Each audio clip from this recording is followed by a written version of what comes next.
Bilang mga leaders, kailangan marunong po tayo magplano ng mga programa na pwedeng gawin para sa ikaunlad ng ating eskwelahan, mga magulang at mga kabataan at komunidad. Planning skill, importante po yun. At malaki ang papel na gagampanan ng mga presidente ng bawat organisasyon. Leading, kailangan may leading skill din tayo in communication skill, kung paano natin pasusunurin ang ating mga nasasakupang mga miyembro. You have to organize also the group. You have to organize all the projects and plans and programs para sa school. At hindi ganun kasimple yun.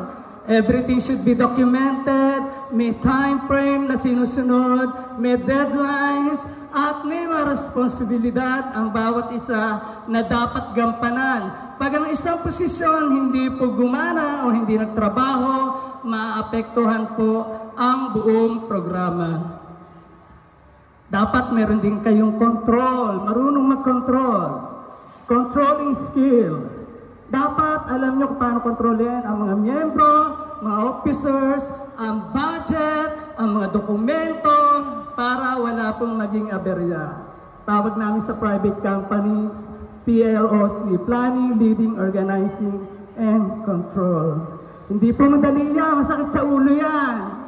At ang ating personalidad bilang mga leader, minsan kakalimutan na natin yung sariling personalidad. Kung ikaw ay mataray, pag ikaw officer, hindi pwedeng mataray.